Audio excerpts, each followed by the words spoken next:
Introducing Minor Wisdom Quintet. 1,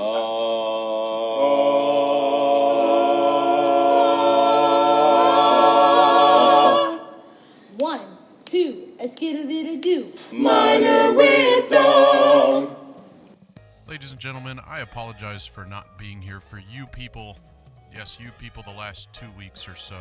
I honestly just got tired of looking at Zoom and Facebook Messenger and all these things that we're using right now to engage our students and talk to other adults, and so I just had to take myself a little break. I also just wrapped up what is known as the Fort Bend ISD Jerry Baber Awards. It was the 6th annual Jerry Baber Awards, and we did it this time, obviously, online. It's a Tony Award thing, kind of a Tommy Tune thing if you're in Houston, a Gatsma thing if you're in Austin, Dallas Summer Musicals in Dallas. I know San Antonio has one. Anyway, it's our version of that, but just for our district, and the students actually judge this stuff. Now, I've talked about this on past podcasts before, but this time I put it together. It was like a 56-minute YouTube video of different presenters, which I am so grateful for all these presenters. Some of them names you know, some of them not as well known, but they were amazing people to put this stuff together. Alley theater actors, actors on screen from the West Coast, actors on stage from the East Coast, all people that have been in the business and are doing things right now, but, well, I should say are hopefully going to be doing things soon because the business is kind of shut down. Segue into something else that has never been made official on my podcast. I will now be at Travis High School in Fort Bend ISD. I will be a proud Travis Tiger. My Dulles Viking family is telling me that I am a traitor, but I am not a traitor. I was not planning on doing this, but because of the Rona, I have decided to go back to teaching, even though I really never left technically.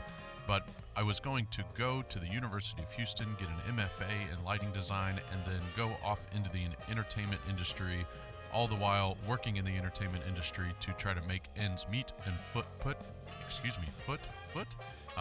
food on my kids' tables. Well, the entertainment industry is, I don't know if you know this, but not doing so well right now, so I have decided to go and take away my resignation and went to Travis High School. So I'm super grateful for that. Going to be teaching with the great Jessica Swafford. Going to be working with an amazing principal and a somewhat decent band director who probably does not listen to this podcast, but he's a very good friend of mine. Anyway, so I'm super excited about that. Now I am Minor Wisdom of Fish, baby. Other things I want to talk about is that the Texas Thespian Professional Development Program has pretty much been launched now. I believe you can now go on and register. Maybe I could be jumping ahead of myself. I know you can register for the big festival that was supposed to take place in Indiana, but maybe the professional development one's not open yet, but it will be soon. And that is a really exciting opportunity because you get super cheap professional development from the comfort of your own home. It's everything a teacher could ask for. So it's an amazing opportunity that I highly recommend everybody sign up for so that you can get that credit that you legally have to have for the TEA to recognize you as a certified teacher. So why not do it from the comfort of your own home?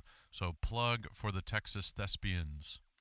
This week, I have Jon Clark from Marble Falls High School, and over the past couple of days, I've interviewed quite a few people to get some content for you all, and I've had an exciting time because some of these people, one made me laugh the entire time. Not John. John made me laugh, but it's not his forte to make people laugh, but John made me laugh for some, because he's got colors and is coloring a Game of Thrones book, so, that's cute and funny, but other people have made me laugh. And then I also had Christy Clausen on. Christy is one of the moderators for the Technical Theater Educators Facebook page, and Christy was a wealth of knowledge, just a crazy amount of knowledge that is coming out of that woman, Christy Ross Clausen, and she and I could have talked for hours and hours and hours, but I reduced it down to about an hour for the podcast, and that's going to come out next week, so I'm super excited to present that to you guys.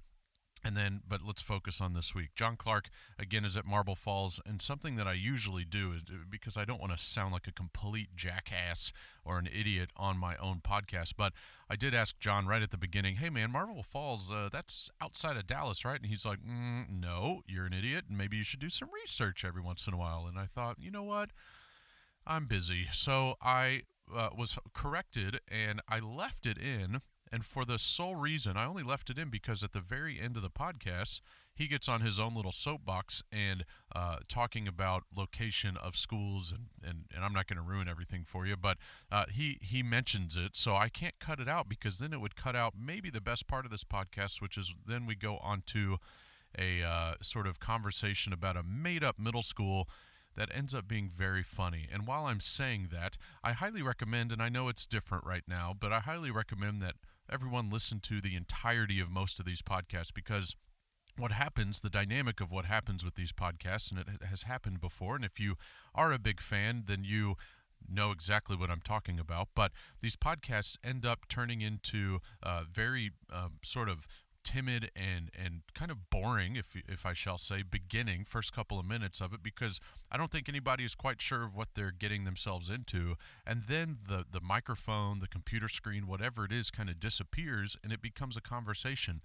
between two people, and that's exactly what I want it to be, is a simple conversation between two people, getting to know the person that I'm interviewing. And so I hope you guys listen to the entirety, because the people start getting more and more comfortable. Now, that's not to say that Jon was holding back at the beginning, but what ends up happening at the end is he got more comfortable with me, I got more comfortable with him, and we go off on this kind of fun little bit of a made-up school, and it entertained me, and I hope entertains you.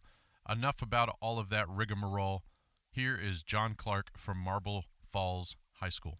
First of all, thanks for coming back. That means a lot. So I haven't had a lot of people on more than once. So you, just to remind people in a nutshell, you're at Marble Falls High School in Marble Falls, which is not far from Dallas, correct?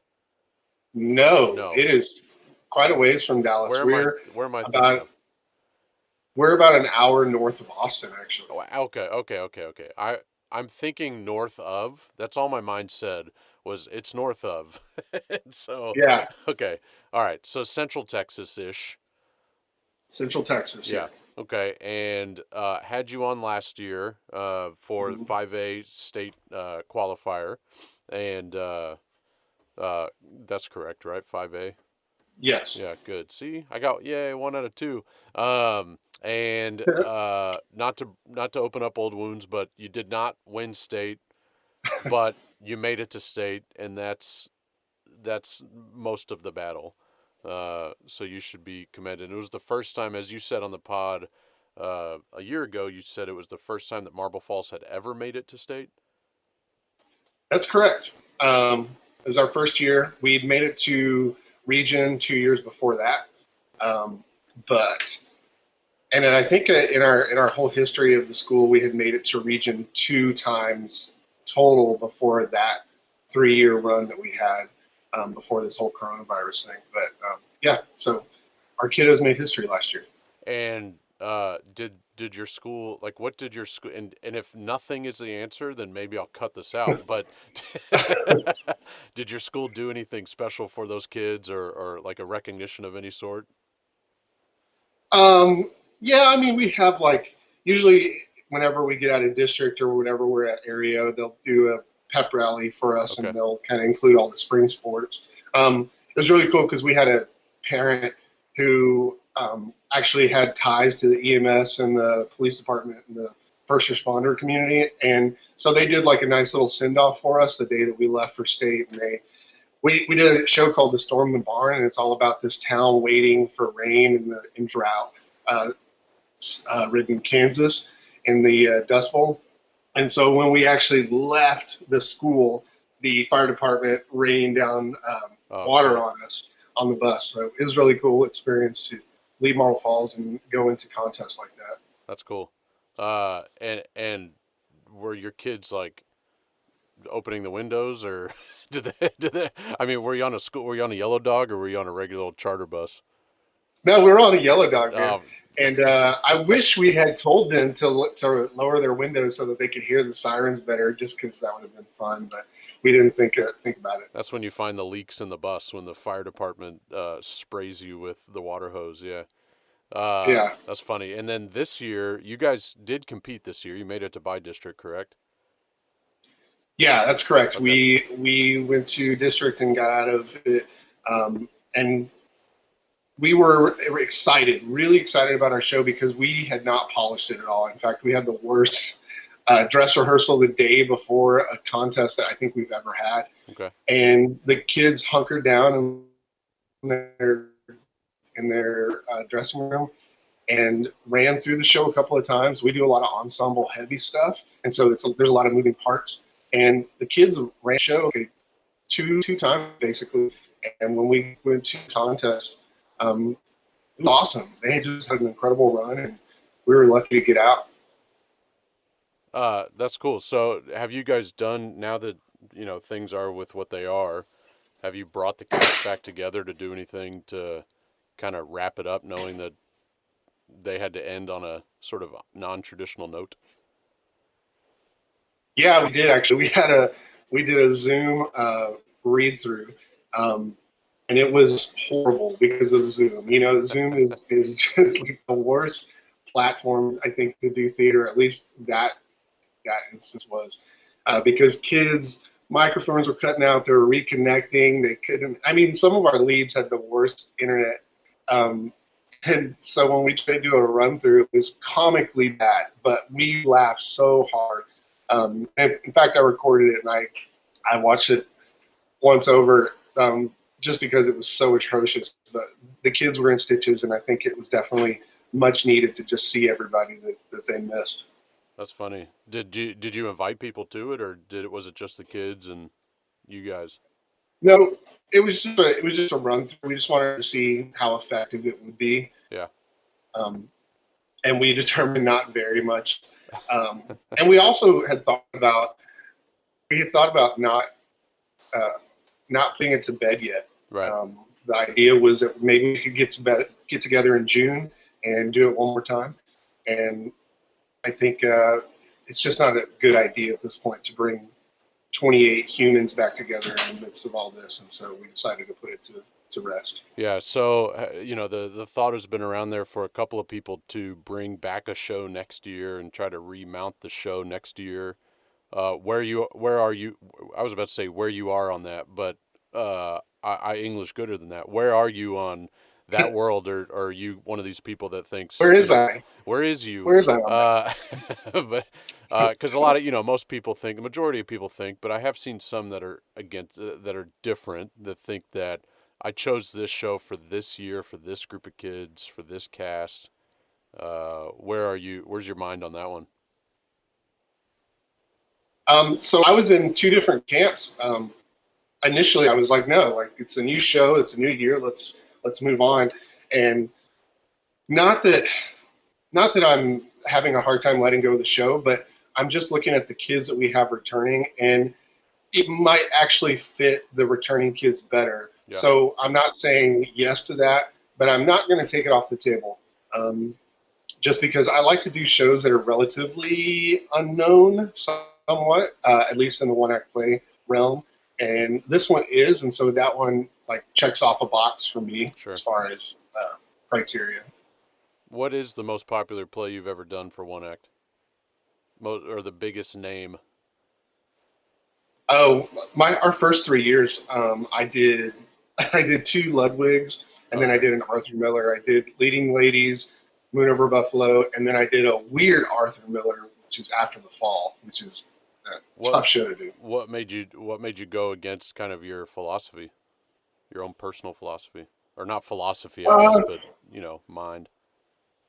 I think it wasn't so much necessarily picking shows that weren't well known. I think it was more so picking shows that suited our style. Okay. Yeah, that changed. I think that was one of the turning points for us after the 3-year mark when we started doing well and having some success. Right. When you choose those kind of lesser known shows, do you usually get a response from that playwright, or any assistance or go get 'em chap kind of thing? It kind of depends. Yeah. The first one that we did was Treasure Island, which was an adaptation from the National Theater, and we did not reach out to her very much or talk to her very much, the playwright. And then the next year we did, oh, I'm sorry, the year before that we did Alice by Dennis McGanza. And Dennis McGanza is amazing to work with. Yeah. He is incredible, so responsive and so supportive, and was on the phone with me for a couple of meltdowns, and he was just, he was awesome. And then this last year, or no, the year before that, we did Storm in the Barn, and the we never heard from the playwright, but we did hear from the publisher, and they were awesome as Yeah. well. Did you get assistance when you did Alice? Did cutting the show? Like, like was he Um, giving some input? no, he was. I mean, he was 100% like you do whatever you Okay. think you need to do. But I did send him our script, and he approved of it. Yeah, he was just incredible. That's cool. And that's cool for the kids too, to like, whether the playwright is on the level of an Arthur Miller or, not. That's kind of neat for the kids to get to experience that, I think. We had that to an extent a couple years ago, but not nearly that involved as it sounds from your end. So, yeah, that's good. Uh, Yeah, we did a show called The Old Man and the Old Moon this year, yeah. and it's written by the Pigpen Theater Company, and they're also like a band, like a touring band. And I reached out to them and I just said, hey, this is what we're doing, and we're really excited. The kids are excited, and they got back to me on almost immediately and responded and said, hey, we love this that you're doing this. We love the poster that this kid created for the show. We think it's beautiful. And actually, one of their members grew up in the Austin area, Okay. and they said, hey, let us know whenever you're going to have your public performance, because one of our guys' parents lives in Austin and might go to Marble Falls to see your performance. And we're like, oh my gosh, that's amazing. And so when we first started our first read through, I showed the kids that message, and they were just over the moon, over the That is old kind of moon neat. about yeah, being able to show their work to one of the family members. So one of the unique elements of kind of your background, your history is again, I joked at the beginning about saying that you kind of have never left Marble Falls and it's kind of your baby. Do you have people approaching you in the community, knowing you from your childhood, teenage years, and now don't know that you're still in Marble Falls, or do they think you're just home visiting, or you know what I mean? Like, do people see, oh, it's little John, and I remember you from when you were yay big, and now what are you doing now? And you're like, I still live here. I'm I still. never left. Is that Um, is that something that's happened to you? no, it's kind of the opposite, Oh because yeah, I was in school. I was always on stage, and I was one of those kids who wanted to be involved in everything. yeah, So I was an escort for the Starlets. I played a few sports. I was in student council. I really wanted to have my hands in everything, and so I was. I feel like when I go out in public, I'm worried that that person that just nodded to me knows me from school or knows me, yeah, because whenever you're a director, you go out on stage and you introduce the show, and you don't get a chance to talk to everybody, but everybody sees you. yeah. And so I think it's the opposite. And I'm a pretty private person, so when I go out in public, I'm just a little wary that maybe I've said something, or I know that person, or they know me somehow, and Yeah. I don't know.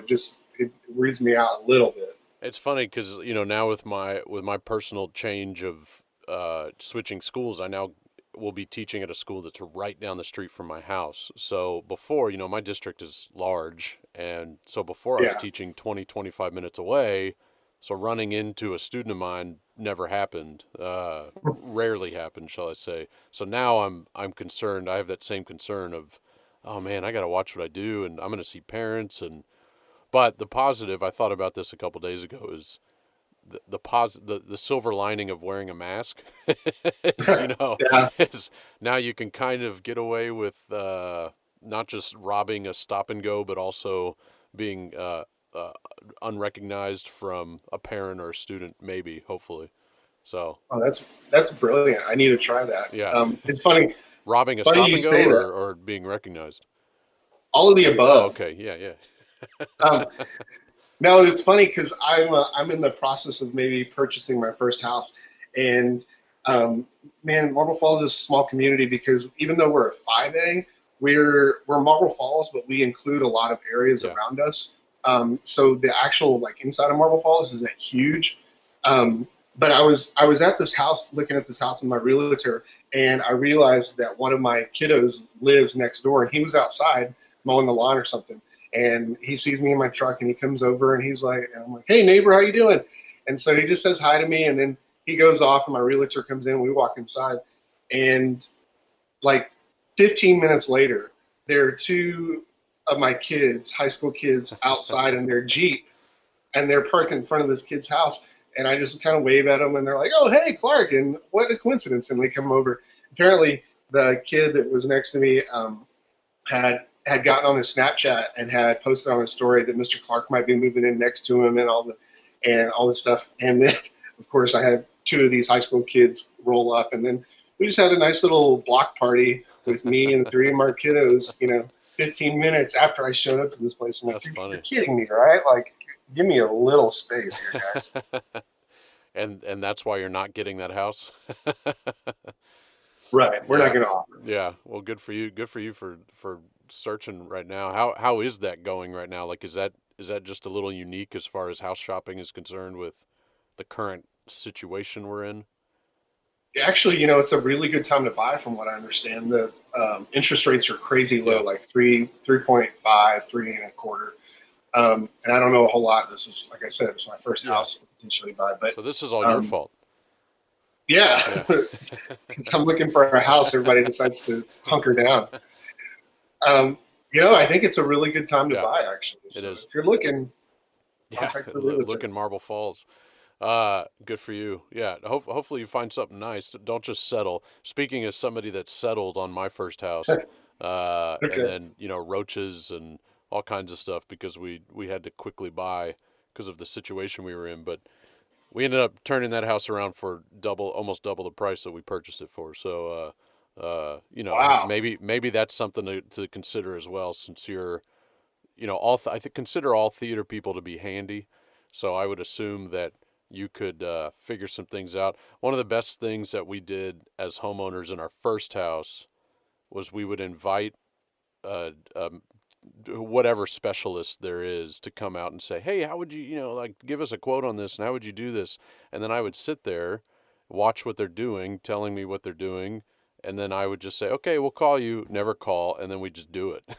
And so, cause That's I've, awesome. yeah, my wife and mother-in-law are just as handy. So we just figured it out and did it. And you know, I think that house is still standing. I don't think it's burned down yet. So, it's been a few years. Yeah, I think that's the idea, because I had two options, which is it's an old house, so I could do a renovation loan and just have the experts come in and do it. Which some of it I'm not going to touch. I'm not Right. going to do the electric on the No, house, but you're not I can. technically you're not allowed to anymore in this state. So unless you're Right, licensed, yeah, but I could put up a privacy fence, and I can yeah, build a deck, and I can maybe redo some of the bathroom. yeah, So yeah, that's the idea. yeah. Tiling, drywall, that kind of stuff. All the cosmetic stuff. Totally, you could totally do all that.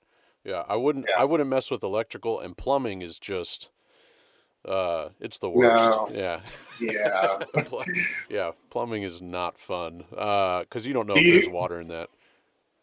do you watch a lot of HGTV? We Like, do do you what? do you Yeah, do a lot of that? we do. And what are the people from Waco? The husband wife. Oh, Probably not I too far from you, but they're they do some great stuff. So we just watched them do a houseboat. It was awesome. Made us want to get a houseboat. Now we want to go like just get a floating house and go live on the water. Why not? see. I haven't watched HGTV in a while, and now I feel like I need to get back into it to I learn all this Yeah, I stuff. think if you're even if you're just buying a house and you're not flipping it and it's 90% complete and you just have a couple things you want to change, it's still a great resource. It inspires you, I think. Plug for HGTV, I guess, but it's kind of like watching National Geographic and going out and buying a crocodile. It's like uh, it's just gonna be something that makes you want to do something. But yeah, Yeah, but that's fun. I So love that. yeah, let me know if you need any Um, help. I'll send my wife. yeah, come on down, man. She loves that We'll stuff. yeah, we'll buy a boat or something. Who So, cares? yeah, but yeah, no, you can't do that. I get to do that. Uh, That's I'll just ride. yeah, That's we'll it. invite you for a barbecue. Um, so a couple of other questions. Excuse me. By the way, every time I cough now, I'm so nervous. I'm so nervous. I know it's just allergies, but it freaks me out. It's sort of that hypochondriac in me. Yeah, that first week, I think like I woke up and I had a little bit of a cough, and I was like, oh, "This is it. This is it for me. I'm a goner. It I'm sucks. done for." Yeah, my sister just recently had two tests.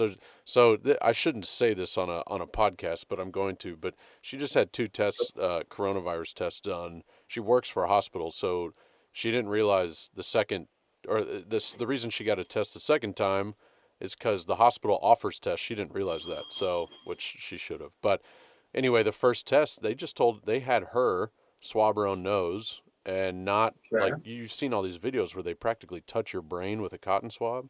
Yeah, And get then up in there. she goes to the second test and said, "I left there crying. I was in tears because it was just so bad." Turns out she's negative, but it made her think that first test they're not doing it right. But is what it is. So Yeah, hopefully people are getting the right treatment. I I have a family member that just had a test, not in the household, but she said it wasn't that bad. I mean, she said it was a little weird and uncomfortable, but Yeah, not, yeah, not where they're like the Egyptian doctors that are pulling brains yeah. out of a mummy, kind of uncomfortable.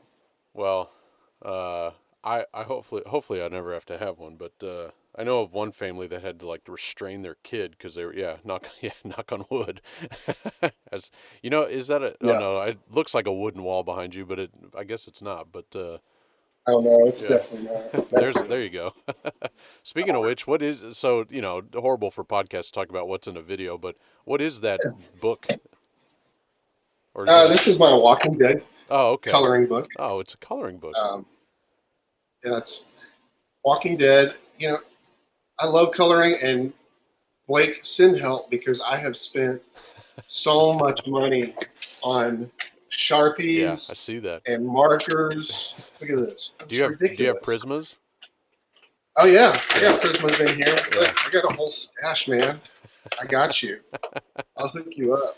Wow. If you want to have a good coloring night, come on over to Marble Falls and we'll eat barbecue and eat on your boat as it Yeah, goes down that's in right. flames. So what? Why coloring? Like, what is that? What is there? What is it about coloring that keeps you going? The intrigue, your intrigue for coloring. I don't think it's anything so much coloring as is it's an outlet whenever I'm not crazy busy. Yeah, Because we're always crazy busy, and we're crazy busy getting to do a creative something. We have some kind of outlet to do something fun, and I really don't color a lot. I just when I do, I want to have good toys to play with. yeah. Um, but yeah, in this right now in this weird time, it's really therapeutic to just be able to do something creative and artistic, and even if that's coloring inside the lines, yeah, That's funny. it's worth it. Have you done puzzles? I have not done any puzzles. Okay. My family likes to do puzzles. I'm not hugely into puzzles, but I've also been super busy.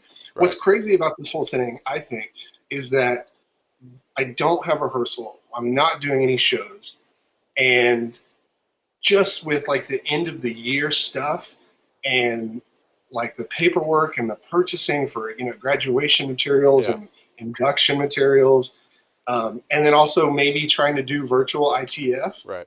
um, and yeah, and then doing this online teaching and online grading. It is crazy Yeah. that I feel like I'm able to do, or that theater teachers in general are able to do these things normally. Yeah. Yeah. So what is your online platform that you guys are using? We're using Google Classroom, Okay. which, yeah, I've heard a lot it's of pretty good. positive things. Yeah, I've heard positive things. We're not using that, but because we had already purchased something before this whole thing went down, so we didn't have to scramble. That said, it outed a lot of teachers that didn't pay attention to the original training when they're asking questions about how do I log in, things like that. But what have you? What are some things that you've done though with the theater kids to get them to do actual theater instead of um, just submitting text for a project just for a grade, just for project's sake? You know what I mean? Like, have you had them do monologues or have you had them perform for a camera? Have you taught them that We seeing their forehead is not a full-on performance of a monologue, that kind of stuff? That's funny. Yeah, we've done a little bit of that. We created a musical Google Classroom so that we could actually hear the kiddos perform some of Cool. the songs that we're thinking about. Um, yeah, we've tried to keep in touch with Zoom, like with our officers. But as far as like assignments go, I tried to do.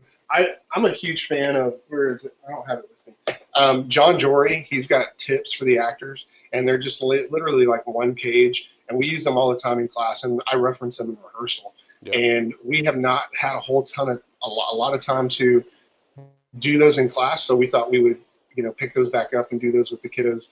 Um, and so I think those are super helpful, but they are text based, Right.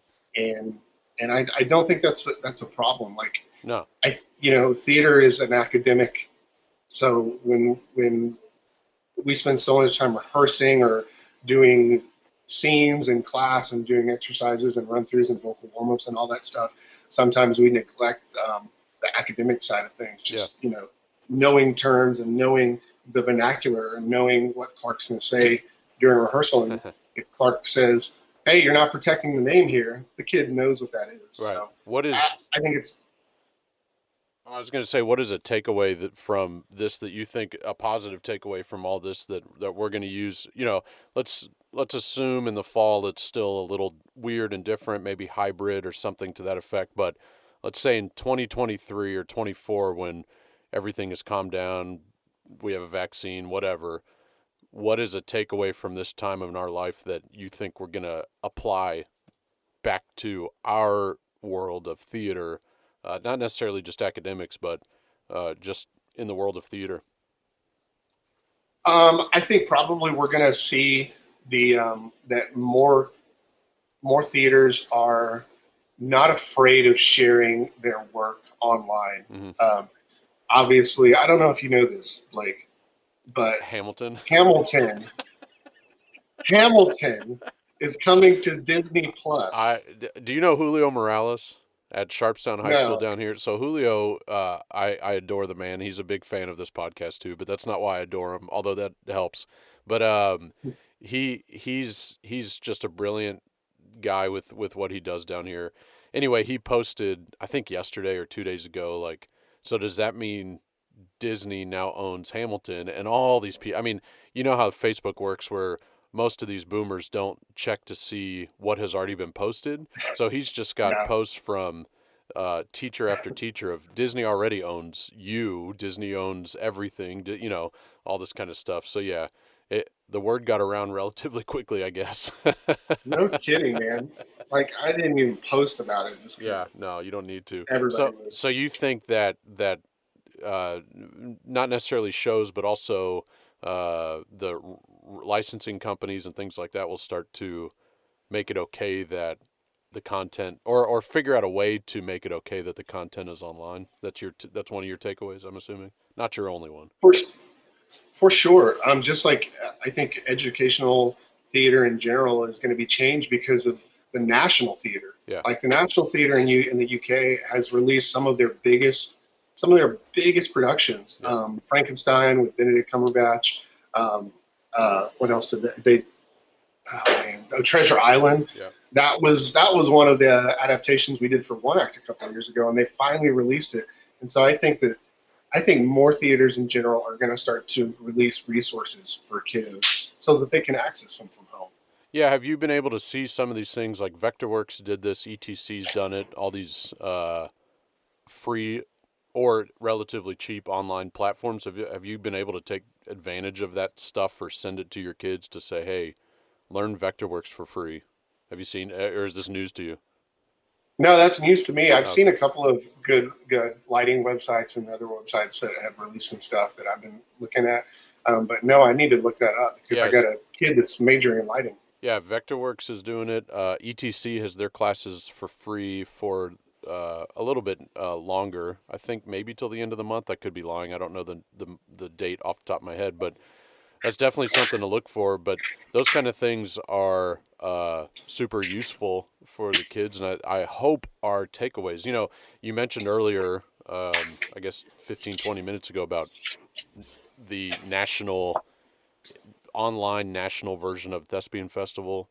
Um, Yeah, that's one of those things that, if it's successful, might end up being a partner with the live in person festival, and that's one of those things that I hope that not only nationals but also state festivals are looking at as an alternative for those kids that can't afford to travel, or maybe they can pay their IE fee and send in a video, but aren't going to attend the actual big conference. But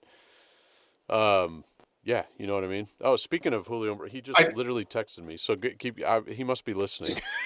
you got So him. yeah, but Is this live on the? what's that? Is this live? No. No, it's not. It's not. It's just coincidence.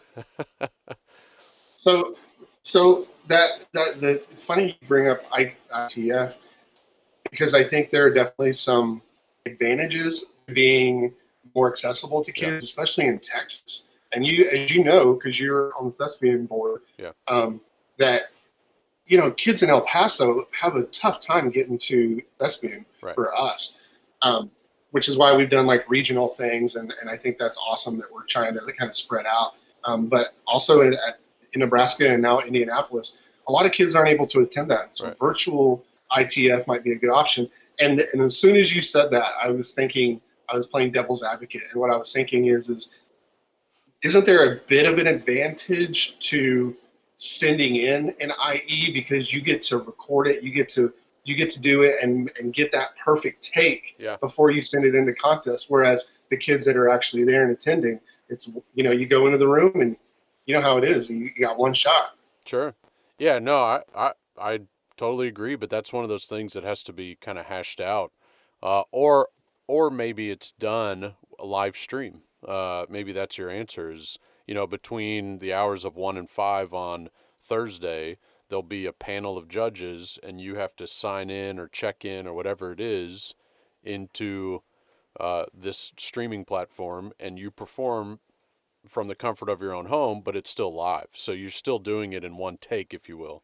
Yeah, That's one of those things. So, but yeah, the bottom line is, I think that there will be an answer or some sort of response from a successful online festival. So hopefully successful. Do you see that they're yeah, they're they're bringing in some big names, some big guns?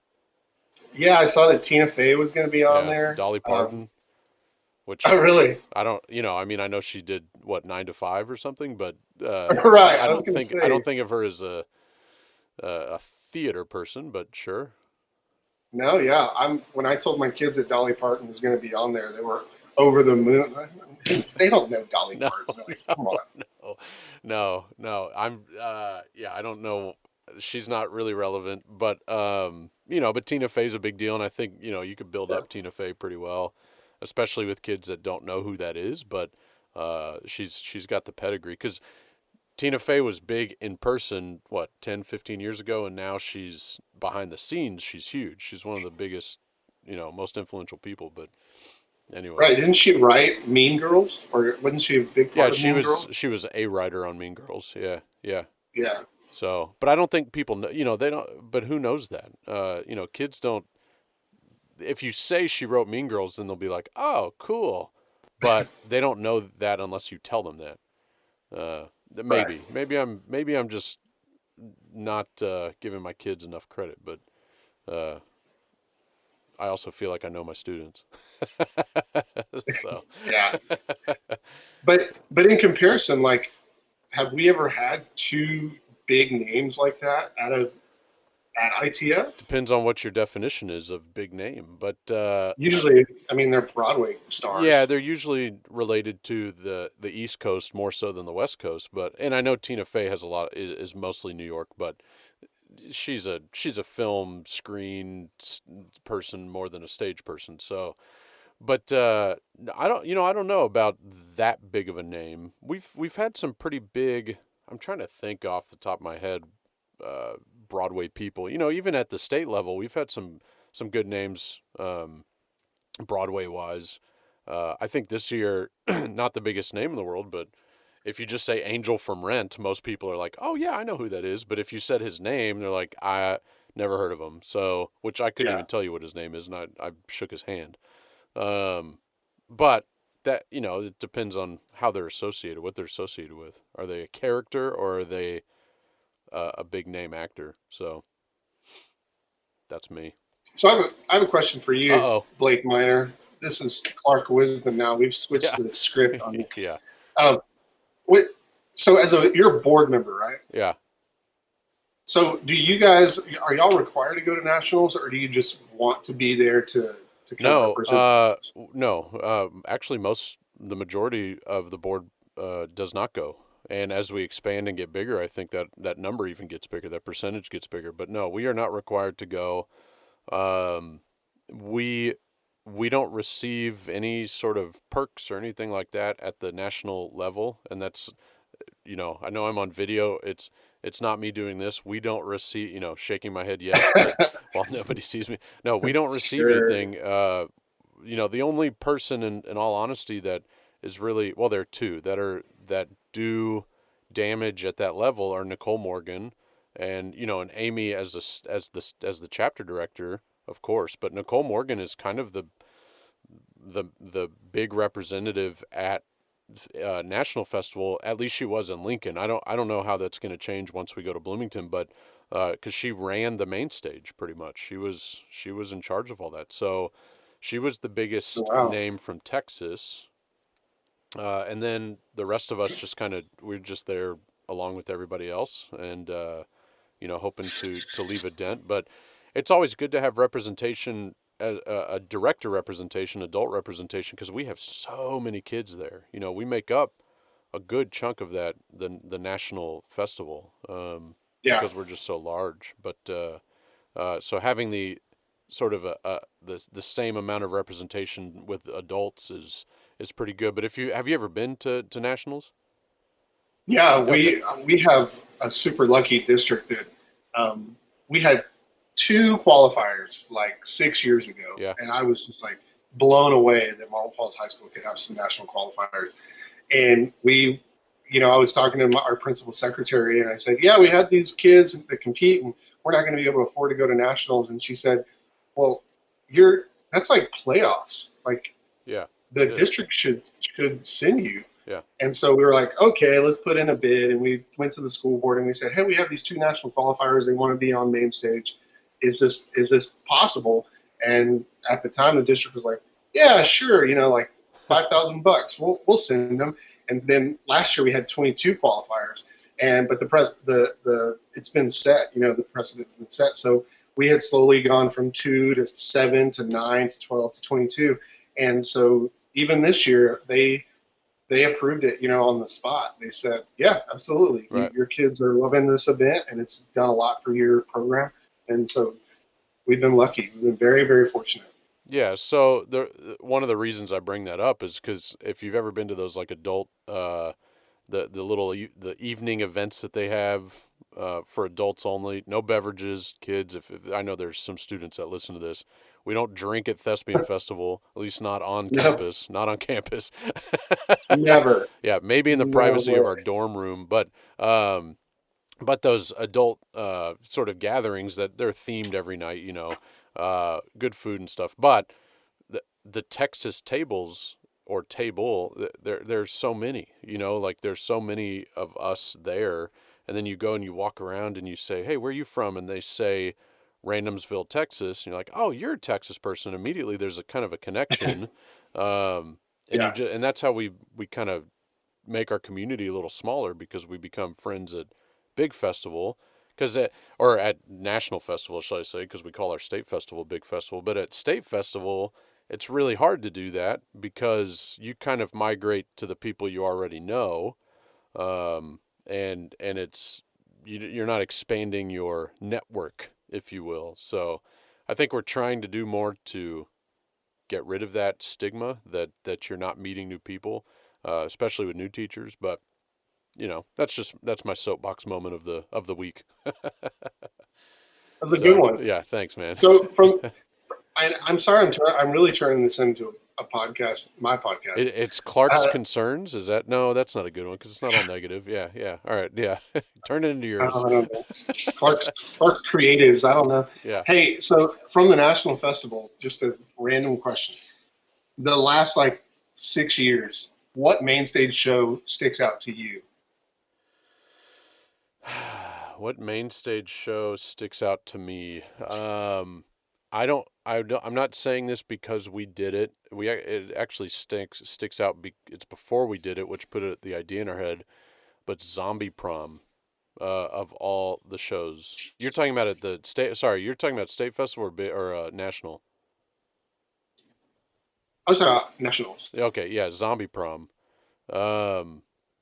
because the boy that played Johnny was just insanely phenomenal. And maybe that's because I've only, in my 10 years of teaching, have had 2 boys that I was like, you are an actor, you're going to be something one day. And then they, and they proved me right later on. But I've had talented boys, but nothing like this kind of natural, just it factor.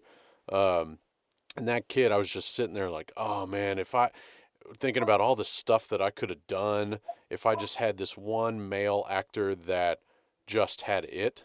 So that's why that stuck out to me. But you said we did it, as in your school? Yeah, or we did Zombie Prom a couple years after that. Yeah. Oh, okay, Yeah. Gotcha. So and part of it was because of that. Part of it was also we had already paid rights for Heathers, and we're told by the community that we can't do Heathers. That our community told us it was a big old mess, but they said you can't do Heathers, so we had to go back to MTI and say we got to switch shows. I'm assuming we can only choose from the library that you have, obviously, because we've already paid, and so we chose Zombie Prom. Gotcha. So are you in a crazy conservative district? So that's the weird thing about Fort Bend is it depends where you are in the part of the district, because where I live, it's not very conservative, the part of the district I live in. But if you go more central and east, towards the more white collar areas and bigger houses, yeah, it's more conservative. My area is Dulles was a very religious portion of Fort Bend, driven by a specific religion, not Judaism or traditional Christianity, shall I say. It starts with an M, but and so their take on things was a little different than what we had. And to our defense, that was the only time we ever had an issue. Everything else, it's funny. It's Texas. Everybody's good with gun toting and blood and violence. But the minute you put anything sexual on stage, it's like, how dare you? Absolutely. Yeah. Yeah, you could because we did Hamlet a few years ago, Yeah. and we had Hamlet as an actress played Hamlet, and they were okay with everybody dying, everybody Yeah. getting murdered on stage was totally fine, but they didn't. They were really concerned about the love interest between Ophelia and Hamlet at that point. And that's literally an identical story, because ours was started with Romeo and Juliet, because we had Romeo and Mercutio suggests that they had more than a friendship. Ah, Yep. yeah.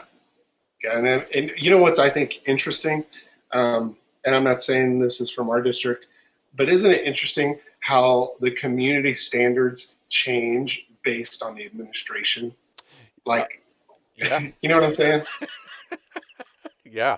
Uh, maybe some of that has to be done off the record, but yes, I do agree with you on that. And it's what's interesting about that as well. And I'll try not to say too much about that topic because I wholeheartedly agree. But it also depends on, for me, I've had now six principals as in 10 years of teaching. Now, mind you, that 10 years spans over 15, but in 10 years of teaching, I've had that many principals. And what I've noticed with those principals is that principal might be in a certain mindset, a conservative or liberal or a Christian or Jewish or Muslim, whatever. But they then decide how they're going to uh, do their job based on if they also have a family. Because I've noticed I've had one principal who had kids in theater, very conservative principal, but because his kids were in theater, he was a lot more uh, willing and allowing to let us experiment. And then later on, having a principal that had kids not in the arts, not even old enough really to be in the arts, was like, no, no, no, no, no, you can't do these shows. And I would have considered that principal to be more liberal. So I think there are a lot of different elements, but yes, exactly. I agree. And I think it's kind of it's good to put yourself in other people's shoes because as I after I said that statement, I'm like, well, how else are they supposed to do it? They have to come into a community and based on their interactions and the people they meet, they have to make a judgment call based on what their community deems is acceptable. And so, it's all up to interpretation.